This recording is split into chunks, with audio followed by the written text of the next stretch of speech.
Today on the Trent Out Loud podcast. Looka here. Matt Gaetz, you're fired. New beef alert. Kendrick, Future, Metro, and Drake are back in the headlines. I'm sorry, I want to have nothing to do with McDonald's McRIB. I agree, without a doubt, Katt Williams is the man of the year. What up? It's Trent Out Loud, and I'm back with another episode. All right, my favorite day of the week is here. It's Friday, and I got a good show set up for you guys. All right, we're going to talk today about Matt Gaetz, the House discussing DEI hiring, the CMA Awards, and Jussie Smollett. In quick news, we're going to talk Metro Boomin, Future, Drake, Kendrick, Keke Palmer, McDonald's, T.I., Katt Williams, Ellen DeGeneres, and Bow Wow. As always, we're going to close out the show with question of the day and a little bit of sports news. Y'all know what time it is. Turn your TVs, your radio, or your devices up. I'm about to start this show. Let's go. Matt Gaetz has withdrawn from consideration to be Trump's attorney general amidst accusations of inappropriate conduct with a female. All right. Former Representative Matt Gaetz has announced that he is no longer seeking to become the next attorney general. This decision comes amid allegations of inappropriate conduct. Gaetz shares his decision on social media, citing concerns that his confirmation process was becoming a distraction. He says, while there is strong momentum, it's clear that my confirmation process was unfairly overshadowing the important work of the Trump and Vance transition. There is no time to waste on unnecessary political battles, so I will withdraw my name from consideration of Attorney General. It's essential for the Trump Department of Justice to be ready on day one. Yo, I'm calling cap on this. Yo, Donald Trump was like, listen, bro, I tried my best to get you in. There's too much heat on you. You're fired. Trust me, Donald Trump made a call and was like, yo, Matt, because Matt is not the type of guy to just step down and just withdraw. No, there was way too much heat. I told you guys yesterday about Marjorie Taylor Greene trying to go for bat for Donald Trump and for Matt. You know, she rides for those guys, so shout out to her if you're on that side. But it seems like all of their efforts just didn't outweigh all of the accusations and allegations and everything that was in that House review that was supposedly going to come out, might still come out, but with all the leaks that we've been getting and all the accusations, it was just too much. It was just too much heat in the kitchen. And it looks like Matt is just decided to step down. Please let me know what you guys think about this. I cannot wait to hear. As always, the Trent Out Loud podcast is not Democratic. We're not Republican. We're not right or left. We are right in the middle. We're independent. We're purple. But we do have a lot of Donald Trump supporters and Kamala Harris. I don't even know if we should put Kamala Harris anymore as a Democratic nominee. She clearly lost. She's not there anymore. So I guess we should say Biden, because he is still the president. It's funny how everybody kind of just forgot about Biden, eh? Anyways, I digress. Sorry, it's Friday. You guys know I get into a good mood and I get a little chatty on Fridays. But let me know what you guys think in the comment section below. What do you think about Matt Gaetz stepping down? Do you think he did it on his own merit? Do you think Donald Trump was like, listen, we tried, bro, and it's time for you to step aside? That doesn't really sound like Donald Trump, but that just tells me that there was a lot in that House review report that was going to be exposed, and it was not going to look good for Donald Trump. So even the Donald has to concede sometimes. Let me know what you guys think in the comment section below. Send me emails, trentoutloud@cfqr600.com. All right, our second lead story, keeping it political. U.S. Representative Melanie Stanbury goes off about qualifications during DEI congressional hearing. She says, you've got people like Matt Gaetz attempting to be our AG. That isn't about qualification. It's about laying the groundwork for the bigger picture. And she went on to talk about Project 2025. Okay. Before we get into, actually, let me read the article and then I'll give you another example. Actually, you know what? Sorry. Let me play a video from Melanie, and then I'm going to take you to a next story with Jasmine Crockett. Take a listen. We've got now a worldwide wrestling executive who's going to run education. We've got a Fox News commentator who's going to run the military for us. So if my colleagues across the aisle want to talk about qualifications, then let's talk about it, because you're talking about putting into place leadership in these federal agencies who are absolutely unqualified, who are dangerous, and know nothing about the agencies that they're about to be appointed to lead. This is not about having a qualified federal workforce. This is about laying the ground for the purge that they plan on January 20th and in the days afterwards. They are going after members of the federal government who are advancing because they are people of color, women, LGBTQ+, other members of our community who have been excluded systematically from participating in federal service and leadership positions, and then they're going to put their own unqualified loyalists in there to take out our federal workforce. That is what this bill is about. All right, so that was Melanie's views on DEI, which is a hot button issue and has been for the past year or so. And now Donald Trump's administration is trying to get DEI completely out of the government and out of the U.S. system completely.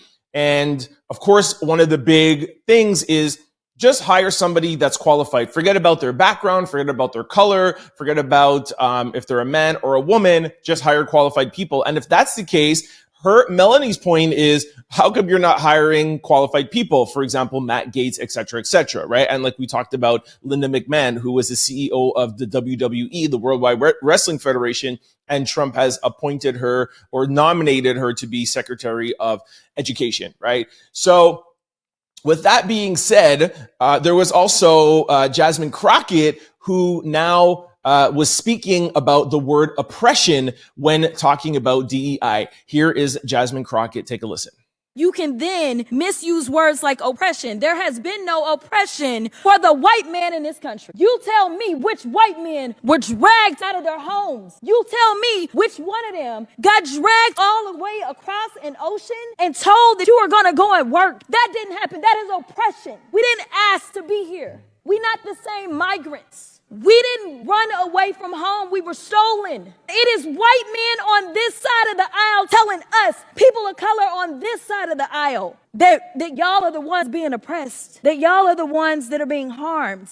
All right, so just to give a little context on the oppression word, I shouldn't say a lot, but some people are saying that the reason why they want to take out DEI is because now white men are the ones that are feeling oppressed. And then that's what sent Jasmine Crockett off, is like, what? You guys are being oppressed? Let me give you the definition of what oppression is. And just to give some context to DEI, the whole point of DEI was for the people that used to be oppressed and didn't have a chance to get in these positions for hundreds of years.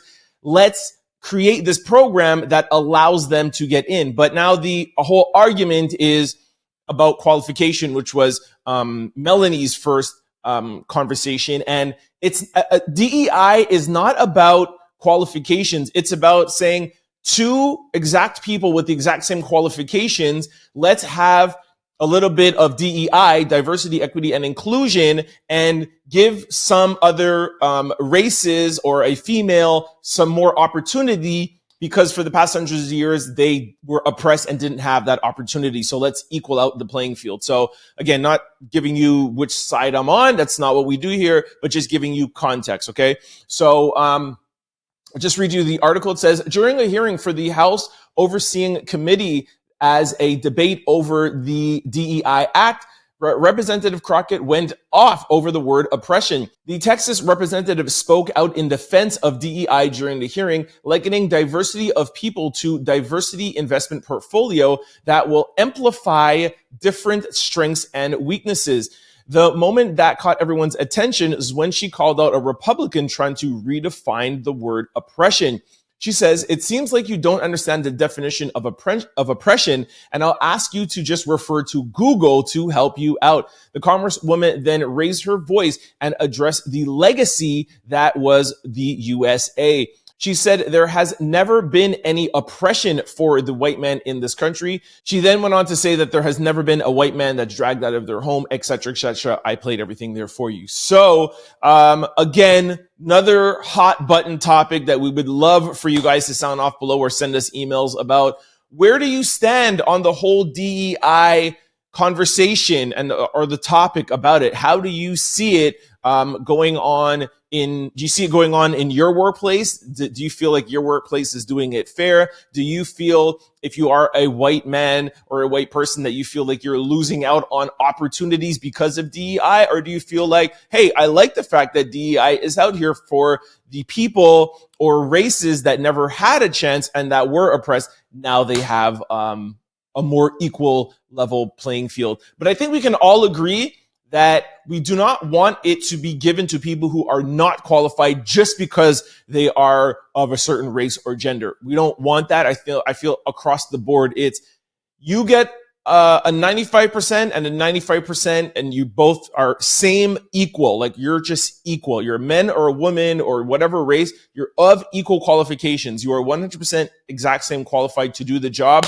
Now, instead of having a board of 10 people, all white men, let's put, an Asian person there, or an Indian person there, or a person of color there, or a black person, or et cetera, to make it a little bit more diverse. And of course, when it comes to government, you're representing the United States of America, who is, for example, 13% of the population is black. So of 10 people, maybe you should have one person there representing somebody who's black. And then if you have 20% brown, then maybe you should have one or two, et cetera, or female. So that's where it all comes in. But again, just giving you guys the facts, and interested to see what the comments will be like below or the emails that we get. Let me know. Our third lead story: the Country Music Awards face backlash after Shaboozey left empty-handed despite having the longest running solo #1 hit. The CMA Awards are facing criticism after Shaboozey went home with no trophies despite being nominated for multiple awards. Shaboozey, who was up for Best New Artist, Song of the Year, Best Country Song, and Best Country Solo Performance for his record-breaking hit, a bar song, Tipsy, was the longest-running solo #1 hit on Billboard's 100 history. He left the ceremony without a single win. Fans aren't holding back with their thoughts and are accusing the CMA of snubbing the rising star. One person on Twitter said, Shaboozey lost every CMA award he was nominated for. They played in his face, but this is not a surprise. This is why Beyonce didn't pay them any mind after they mistreated her. Another person wrote on X and said the CMAs gave Shaboozey the Beyonce treatment, nominated him, used him for ratings, then snubbed him. He lost every single category. Not surprising at all. A third tweet added, Shaboozey did all the kissing and hugging babies at Nashville and lost every single CMA award he was nominated for. It is clear that fans aren't happy with the CMA's decision, and the snub has sparked a wider conversation about how rising black artists are treated in the country music industry. If I'm not mistaken, I think it was maybe 2 episodes ago or sometime this week, we talked about the Country Music Awards not nominating Beyonce for Cowboy Carter, and she is up for a Grammy Award for the same album, and it's Album of the Year. How could you have the Grammy Awards, which is the highest award in music, period? She's up for Album of the Year, but then in the Country Music Awards, she's not even nominated at all, and now you have Shaboozey not nominated. I think I read there 4 or 5 nominations, and he doesn't win anything, and he has the longest running solo hit on Billboard 100. I mean, I think it is pretty clear. Like, come on. I mean, this is pretty obvious here. I don't have anything to say when things are just this obvious. It's just clear what's going on, and I don't have to say it. Our fourth lead story: Illinois Supreme Court reverses Jussie Smollett's conviction. Y'all remember Jussie Smollett and that whole controversy that went on? Well, seems as though he is not guilty. The Illinois Supreme Court has overturned Jussie Smollett's conviction related to allegations that he staged a 2019 attack on himself in Chicago and lied to the police. As per Fox 8 News, Smollett argued that a special prosecutor should not have intervened after the Cook County State Attorney initially dropped the charges. The actor was convicted on 5 counts of disorderly conduct, sentenced to 150 days in jail, only serving 6 out of those 150 days, and given 30 months of probation. And he was also ordered to pay $130,000 in restitution. In 2019, Smollett claimed 2 men wearing MAGA hats attacked him, tied something around his neck, and yelled slurs at him. But he was later accused of orchestrating the incident. So what I find funny in here is he kind of got let off by a technicality, and it's not that the evidence didn't point to him as being guilty. It's the fact that, hey, the special prosecutor, after Cook County didn't want to press charges, the special prosecution should not have been allowed to come in. So just because of that technicality, he gets to get off. I would have liked to have seen, hey, the evidence was falsified, or they didn't have enough evidence, or, DNA evidence proves he wasn't guilty. That would make me believe that he's not guilty. But the fact that you won on a technicality, that's the court system, right? You won on technicality, but I think we can pretty much all assume that he's still guilty, and he still made that up, all for attention. And more importantly, this is not going to make people change their opinion about him. I don't think he's going to get back his acting career or his music career. He got a lot of support when this happened, and he was doing it for attention. Every celebrity came to, not his aid, but came to, had his back. Like, this is what we're talking about. All this. This was like all the height of all of this, like, racism stuff that was going on. And, like, everybody in the community came and had his back, and find out that he just set this up for attention.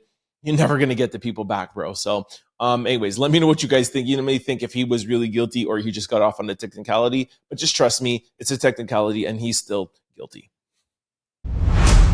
All right, this brings us to quick news. Ring my bell. Metro Boomin says personal issues that really hurt me is what sparked the feud with Drake. Metro Boomin is opening up about his beef with Drake. In a recent interview with GQ magazine, he said, "Me and Drake, we have personal issues. And for the record, no, not over no girl or nothing silly like that. This is a personal issue that really hurt me and disappointed me." Metro added, "But if you take all the rap and entertainment out of it, it's like, have you ever been really cool with somebody and then you fell out? That happens every day. It's just regular-ish. This just happened to have an audience. It's unknown what exactly happened, but the men have exchanged words at each other, and it went to later go on to not like that with Kendrick Lamar. Do you guys think that his relationship can be fixed?" Okay, so I have 2 more stories, and then we're going to kind of like join them in and talk about it. So one, and just read the tea leaves, okay? So Metro Boomin talking with GQ magazine about him and Drake, okay? Let's go to our second quick story. Future reflects on Kendrick Lamar's Big 3 line on Like That, and he said, "Y'all forgot about me."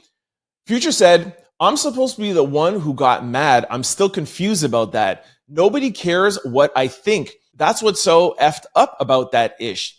I guess it's to the point where I'm so player that I ain't even said anything about how I feel about it. Like, why is everybody mad when he's talking about me on my song? So y'all forgot about me? I ain't part of the Big 3. I'm nobody on my own song, man." All right, so that's Future saying that to GQ magazine. So to give context, when Kendrick Lamar said, "F the Big 3, it's just Big Me," everybody automatically assumed he was talking about Kendrick. He was talking about Drake and J. Cole, right? Because everybody for the past 3 years has says the Big 3 in hip hop is Drake, Kendrick, and Cole. So why is Future coming out now, close to 6 months later, and be like, "Yo, I was part of the Big 3. He was talking about me on my own song"? Like, why is he just saying this now? Seems a little bit weird. But again, like I said, I have a theory. Metro Boomin, who is Future's producer, said something to GQ. Then now Future is talking about the beef, saying it to GQ. Let's go to our third quick story. Kendrick Lamar is officially Apple Music's Rapper of the Year for 2024. Kendrick Lamar gets awarded Rapper of the Year. All right. Super weird of like why this is all going on. First of all, just to address the Apple Music thing, what is this award based on? Is it based on numbers? Apple Music is a streaming service. And if they created a whole like award platform that I don't know about, okay, let me know. But normally Spotify, Tidal, Apple, it's literally just going on streaming numbers. So for example, Drake has been Spotify's #1 streaming rapper every single month this year, right? No rapper has been streamed more from January till, well, November's not over, so let's just say October, than Drake.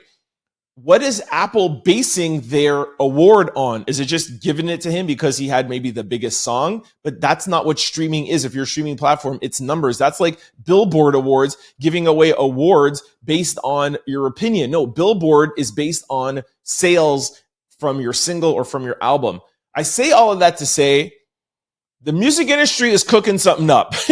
Like it's fourth quarter. It's the biggest quarter for the music industry, and hip hop's been a little bit quiet lately after the beef. So I feel like something is cooking up. There's something going on. I don't know if they're going to include Drake or not include Drake, but I'm sensing like an album coming or a track. Something is heating up because there's no reason why this would just start bubbling. Yes, the Kendrick thing, although I don't agree with it, makes sense with the Apple Award because it's coming to the end of the year. So you're going to start hearing Rapper of the Year, blah, blah, blah. Again, just don't agree with the numbers, but something is cooking up. They're doing something. I don't know what it is, but trust me when I tell you something's cooking up. Our fourth quick story. Keke Palmer gets emotional discussing her upbringing as the provider for her family. During a recent interview with Shannon Sharpe, Keke Palmer became emotional discussing her journey as the provider for her family. She recalls being stressed because so many people were attempting to interfere with her personal and business relationship with her parents. All right, so shout out to Shannon Sharpe, Club Shay Shay. Y'all know I'm a big fan, YouTuber and podcaster. But everybody's talking about this interview. If y'all remember Keke Palmer, she was just a little kid on, what was the name of the movie? It was a spelling bee. I think it was called The Bee. And now she's all grown up and, she's on Shannon Sharpe talking about just her upbringing and things of her. She said she was talking about her becoming a millionaire at 12 years old and her parents just not having a lot of money. And she actually was emancipated from her parents at 17 years old. So I have not watched the entire interview, but everyone's talking about it. So I just wanted to tell you guys about it. If you're looking for something to do on the weekend, apparently this is a really, really good interview, a lot of family, a lot of crying, a lot of emotion. So make sure you all check out Keke Palmer on Club Shay Shay. And any of you who have watched it so far, comment below or send me emails and let me know what you think of the interview. I would do it again for my family. That's why you did it to begin with. And I think that is the thing, Life is a lonely place. And when you have your family, and if you're the one, then you're the one. Our fifth quick story. The McRIB is back. McDonald's announced that their popular sandwich is making a return. In this announcement, they included that the McRIB would be returning at participating restaurants on December the 3rd for a limited time. Yo, I am not a big McDonald's fan, but I will indulge from time to time. I love the McDonald's breakfast and I love their fries, but I would never eat pork from McDonald's. I think maybe I've tried to McRib like once in my life, but nah, man, I am not excited about this at all. I'm surprised to know that it's really that popular, but let me know if you guys are excited about this. But I just wanted to let y'all know, for you McDonald's fans out there, the McRib is back December the 3rd at participating McDonald's restaurants. Our sixth quick story. T.I. roasts bouncer after being denied entry into a restaurant for not having his ID.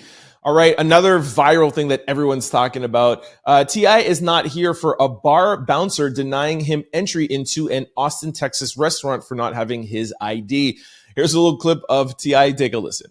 I'm right here in Austin, Texas, a place called Revel. There's a sucker up here at the front. This sucker Right here talking about I need some ID to get in somewhere. Any nigga wear some shoes like that ain't gonna keep me out of nowhere, man. Nigga wear them peppermint patty shoes. All right, so T.I. was in Texas, got mad at the bouncer, and then started dragging him, talking about his shirt and his shoes and his pants.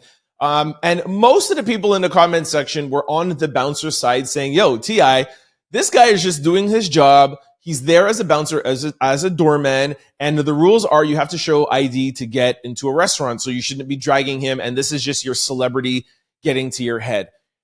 While I agree with you guys saying that the bouncer is just doing his job, let me just give you I feel like I overused the word context, but allow me to give you some context, okay?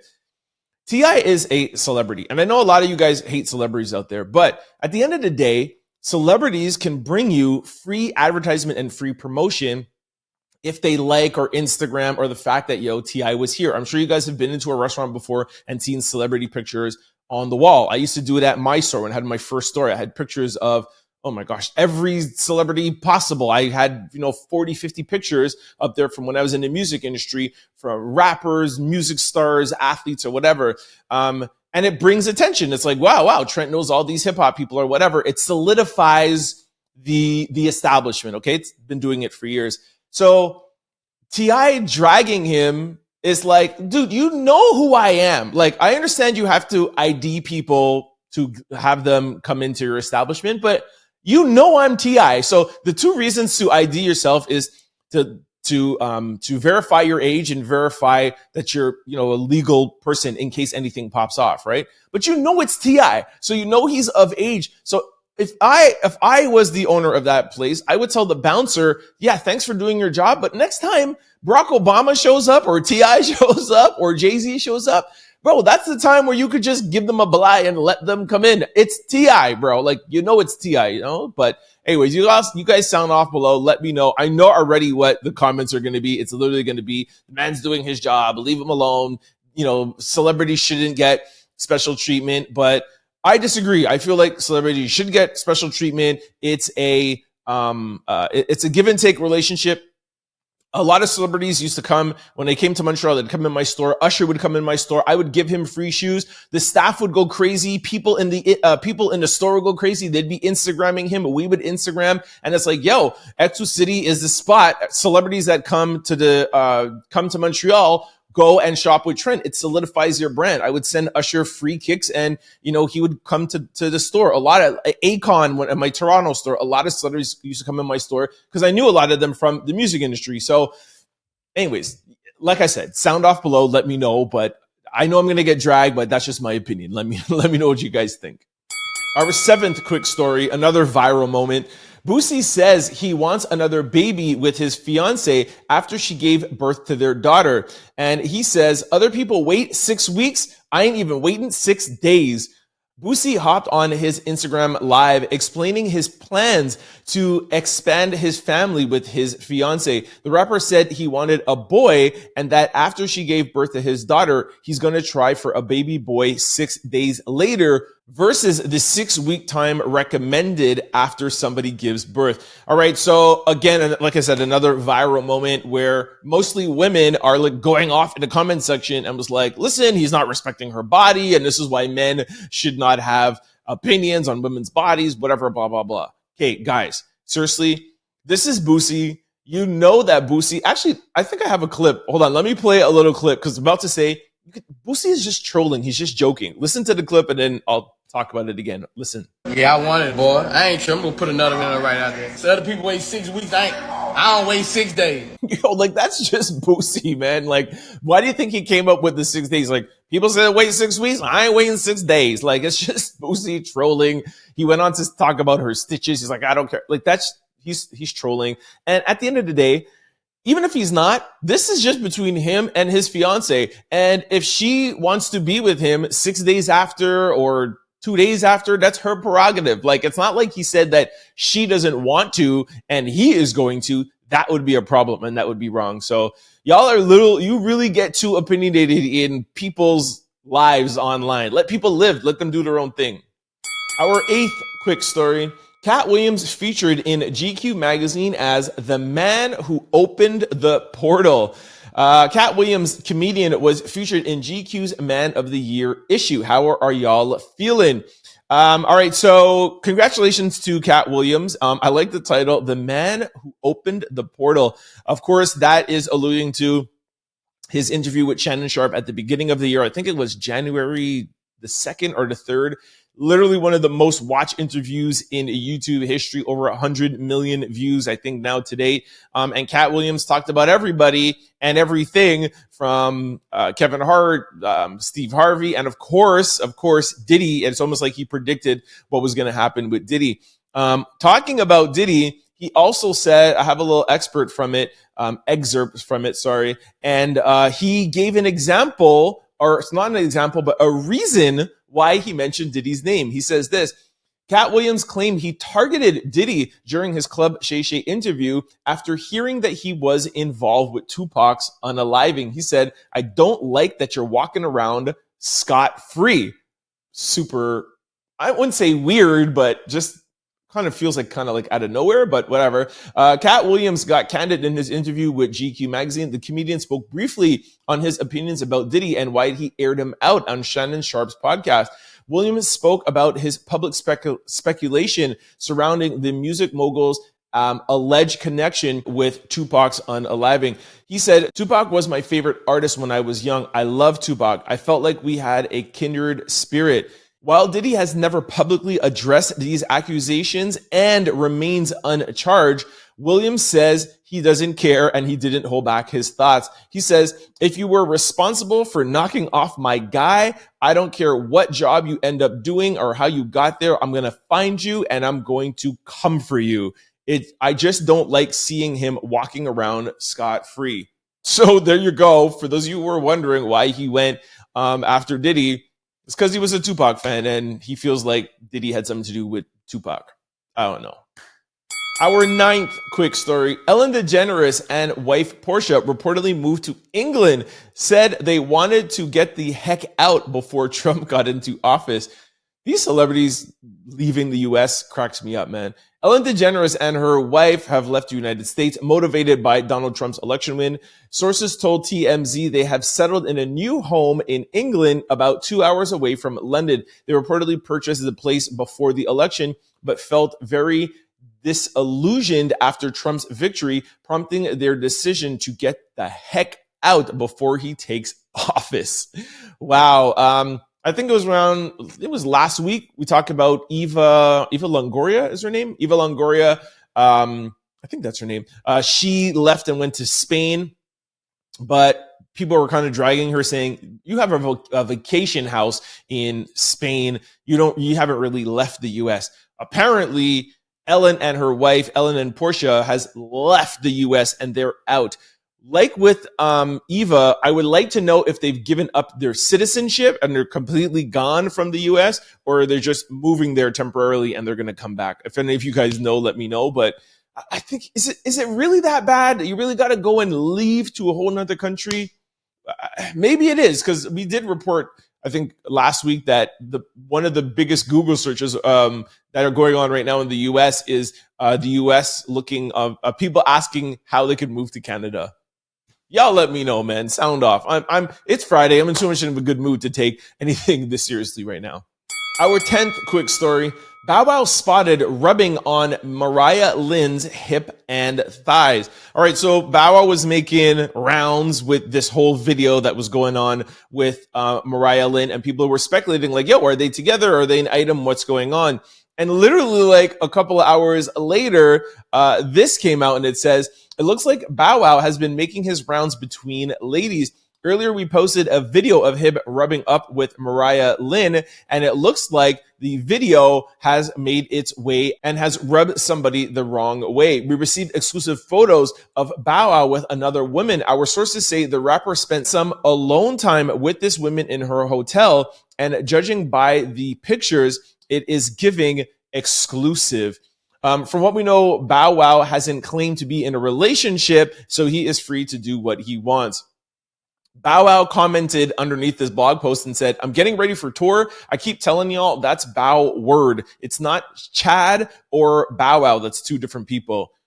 Yo, I don't know what's going on with all of this, but Bow Wow is just really not even addressing it, saying, yo, I'm just going out on tour. He's just relishing in the moment that he's single and having fun with all these ladies. So you're wasting your time trying to drag him or trying to, oh my gosh, he got caught with 2 girls. He doesn't have a girlfriend, so it doesn't matter. He's a free single guy. All right, this brings us to question of the day.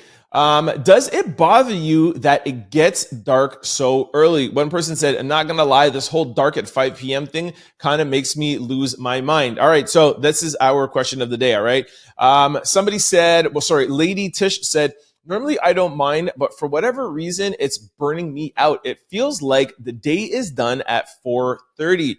Somebody said, hell yes. The older I get, the more it impacts my energy level, sleep patterns, and overall day function. I'm fed up of it. Somebody says, yes, I hate it. It's literally depressing. Somebody says, no, I do not like daylight saving times. All I want to do is sleep. Somebody says, nope, all that matters is me waking up and having a good day, plus staying sucker free. Okay, I don't even know what her answer is. Okay, another person said yes. Another person said yes. Somebody said 100%. It bothers the hell out of me. Okay, is there anybody who doesn't bother? Somebody said yes. Oh, there we go. Somebody said yes, I actually love it. Somebody said nope, it doesn't bother me. Then we went back to saying absolutely. Another person said sure. Not that it happens every year, but sometimes it does bother me. Well, that was an easy question of the day. Pretty much everybody hates it. I cannot stand it. I think the only time when I like it is literally the day that you like that it happens, or the night that it happens, and you get an extra hour in the club. It's the only time I like it. Stop the daylight savings time. It's very depressing. It's ridiculous that it literally gets dark, like that one person says, at like 4:15, 4 o'clock. By the time 5 o'clock comes around, it's dark outside. That shit didn't happen. Forget about the morning time. We're afternoon people, all right? We need more daylight and sunlight in the afternoons. All right, this brings us to sports news. The NFL says they have no issue with players doing the Trump dance. The NFL will not crack down on players doing the Trump dance, FOC has learned. The league has no issues with the Trump dance being an on-field celebration. The league is also not issuing any directives to TV partners, Fox Sports, ESPN, CBC Sports, CNBC, and Amazon Prime on how or if they should cover players performing President-elect Donald Trump's signature shimmy touchdown dance. There is no issue with the celebration dance, and as for TV coverage, the networks can cover it however they would like. All right, so as I'm talking, I'm going to play a couple of videos beside me of the dance. I'll let you guys know why this is being such a controversial topic. I think it's a little bit of a reach, if you ask me. But some people are saying, hey, the NFL and a lot of Republicans and Donald Trump said they wanted to keep politics out of sports. So Colin Kaepernick taking a knee was a problem, but now the Donald Trump dance is not a problem, and they're saying that that's not fair. Like I said, I think that's a little bit of a stretch. Colin Kaepernick taking a knee during the national anthem is not the same as somebody doing a Donald Trump dance. Doing a Donald Trump dance is not saying that you it's not saying that you're a Republican. It's not saying that you voted for Donald Trump. I don't think it's anything political. I think it's a dance that was started by Donald Trump. And for those of you who didn't see the video, it's the Donald Trump kind of like shimmy dance that he does because he just can't actually dance, and I think he knows that. But it's like the little YMCA shimmer. They're actually just making fun of him. It's just like a funny dance. And like I said, I'm not to assume that everybody that is doing it is a Donald Trump supporter, right? They're not making any signs or doing whatever. And Colin Kaepernick, when he was taking a knee, he was taking a social justice stance. Now, I'm not here to argue if you think that was right or wrong. I'm just saying is taking a social justice stance during a sporting event is very different from doing a dance. The only thing is that one is social and the other one is people are saying is political, but I don't agree and think that that's political. If that even makes sense, it's even hard to articulate why people are talking about this. But let me know in the comment section below what you think of people doing the Donald Trump dance. And lastly, to close out sports news, LeBron James announces that he's taking a social media break. LeBron James is stepping down from social media, citing the negativity that has made the platform increasingly stressful and distracting. On Wednesday, LeBron James, Laker superstar, announced his decision after reposting a screenshot from Rich Killiman, who was a Kevin Durant longtime assistant and business partner. Kellerman has criticized sport media figures for focusing on negative takes rather than constructive and balanced coverage. LeBron endorsed the statement and he retweeted it. I'm not going to read the whole thing. This is really all coming because so many people are dragging LeBron and Bronny. I even told you guys yesterday, like, oh my gosh, this is ridiculous that so many people are still talking about this. And they're just wrong. They're wrong to bring him into the league. They're wrong to have him in the G League, and now wrong to not even have him traveling with the G Leaguers because he's LeBron James' son, and he cannot travel on a commercial airline and he cannot stay in a Motel 6. It's ridiculous. LeBron James brought this scrutiny on himself. And Bronny is a big boy. He is an adult. He has a job. He's hired. He gets paid $8 million a year. He should be able to handle the criticism. Celebrities get criticism all the time. So I think it's weak that LeBron is like, oh, I'm just off of social media. Give me a break. Anyways, thank you so much for kicking it with me today on my Friday show. I hope you guys enjoyed it. We try to keep it fun on Fridays. Don't forget to tune in later today around 5 or 6 p.m., between 5 and 7 p.m. We're going to give you guys a special coverage on Diddy's bail trial. We made it through a whole podcast without talking about Diddy. I had no Diddy stories today. Shout out to the Try Out Loud podcast team.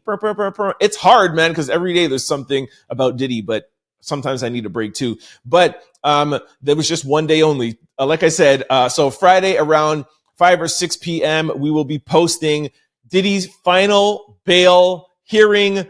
We'll let you guys know if he is going to be out on bail or not. Like we said yesterday, this is probably going to be his final attempt before he can get out, and his trial starts May the 5th. So stay tuned for that, for a special Trent Out Loud podcast with Diddy getting bail or not.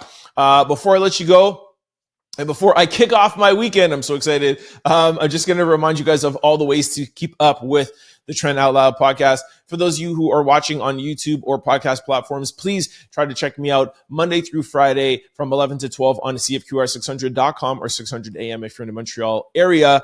We do play the Trend Out Loud podcast, but we mix in 90s and 2000s hip hop and R&B. It's a great hour. It's a great way for you to get your entertainment and viral news while listening to your favorite hits from the 90s and 2000s. Vice versa, if you're used to listening to this podcast on CFQR and you cannot always catch the show between 11 and 12, we get it. You're busy. You got things to do. I'm going to give you 3 ways to keep up to date with the show.